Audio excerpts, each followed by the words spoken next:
Hello and welcome to the Listening Post's unboxing channel on YouTube. Today it's with great pride that I'm unboxing Bluesound's Node 2i. This universal format streamer is astonishing. Amazing sound quality. It will play so many different file formats. I've made a list. I've stuck it underneath the camera. It'll play MP3, AAC, WMA, OGG, WMAL, ALAC, ALAC, OPUS, FLAC, MQA. Now that's a big one. That's really, really important for these modern streamers. WAV, of course, CD files, and AIFF. Now I had to Google that one. I didn't even know what it was. It will decode 16 to 24-bit, 16 to 24-bit audio files with a frequency of 32 to 192 kilobits per second. This is an astonishing player. Now that's just the media that you might have ripped or downloaded and stored on a network computer. It will also support 15 or 16 different streaming services. It has onboard Bluetooth, and the app is absolutely seamless to operate. So not only is this product astonishing from a quality of sound perspective, but is almost universal in its ability to play anything you might throw at it seamlessly. Right, so let's have a look. Firstly, it's sealed in that classic sort of protective factory seal sort of plastic.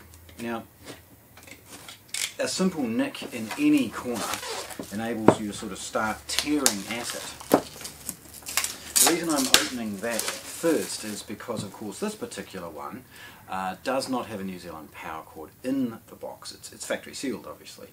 One is supplied separately. So we get rid of that protective stuff and we get to see the packaging. Now it's quite iconic now. Node 2i, obviously the Bluesound logo and etc., and the high-res audio. It has the scan code and serial number here, along with its colour delineation, which in this instance is white. Product scan code, bit of information here, and then an understanding of the streaming services and other things that it might support on one end. Opening this part is really, really easy. It's a simple cardboard box. Just pop it off, okay, and away it goes. Inside it starts to sort of do two things. Firstly, it's announcing the packaging options that they've chosen with this product. Now, we'll get rid of the welcome guide. This is a very, very rudimentary way of how you plug it in, why it's got a couple of adapters in the packaging, etc. Okay. Very, very straightforward, but it's nice to have a quick flick through so that you can be more accustomed to the inputs and outputs of the unit. It has got cardboard, recycled cardboard for packaging. If I remove the layers and take the unit out for a moment, we've got a desiccant bag to keep it nice and dry. We've got the last piece of packaging and the more comprehensive user manual in the bottom. Now this one's multi-language, so please don't let its physical size intimidate you. Obviously it's got everything from English, Danish, you name it. And it's got a warranty slip along with some contact information for the international agents for NAD and Bluesound. The accessories, which I'll just get rid of it, there we go. The accessories are in a separate small box, and it's nice to see that they've got this sort of indication of what is in this box. Opening it, you'll see a second desiccant bag, and on a little cardboard razor, a Toslink to 3.5mm optical adapter. Because of the form factor of this being very small, and feature-rich as far as its inputs and outputs, they've opted for a 3.5mm analog and optical digital in one unit. This is very common in laptops and streamers and things of much more compact, but it's wonderful to see that they've added this in this unit. Now we've got a UK figure 8 power cord, not much good to me. We've got what looks to be a US one, We've got a really good network cable branded Bluesound. We've got a 3.5mm to 2 RCA cable. It's of rudimentary quality, although it is at least gold plated. We've got a traditional RCA, a left and right audio, clearly delineated with red and white, again branded in Bluesound, and again rudimentary quality. If you want this to be at its best, I would be replacing these with something a lot better. Okay, now the product itself. The cloth bag which is used to protect it is sealed closed with a simple circular sort of sticky dot. Slipping it out of the bag is really easy at this point for obvious reasons, and it reveals the product for the first time. Now if you've seen any of my other unboxing videos, you'll see that this is the first that we have seen in the optional white. Bluesound products, all of their speakers, nodes, power nodes and volts are available in both black and white, and this sort of contrasting black and white design actually makes it look really good. A little bit of history.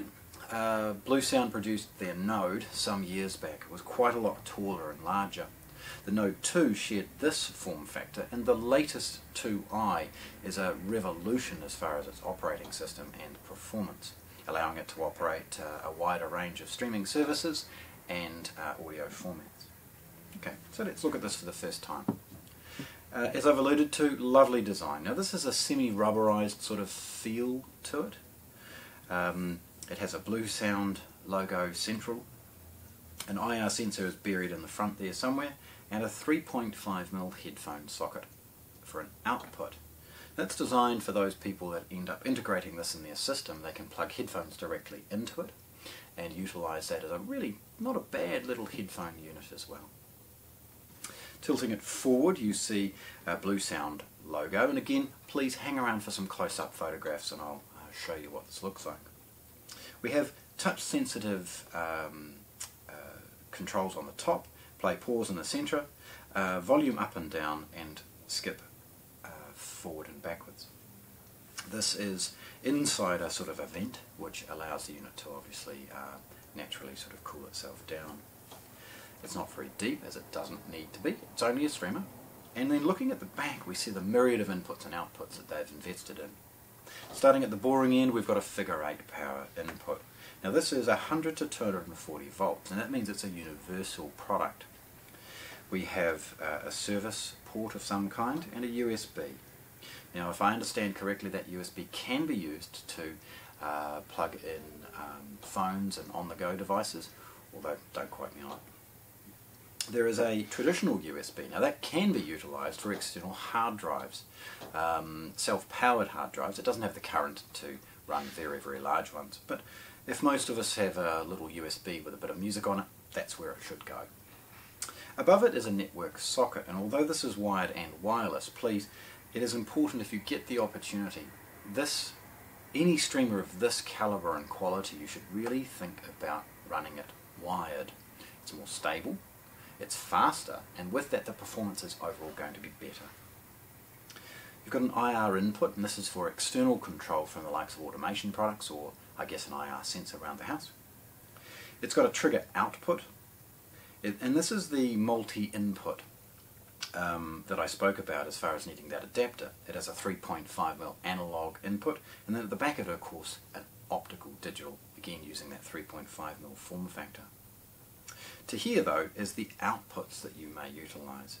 We've got the optical digital output, traditional Toslink, coaxial digital, a subwoofer output which can be managed within the Bluesound app as far as its frequency response and other things like that, and then a left and right analog output. So very well appointed as far as getting the very best out of this product. So there we have it. NAD or Bluesound's Node 2i, unboxed here at the Listening Post in Christchurch, New Zealand. Thanks for watching. If you want to see more, subscribe to our channel.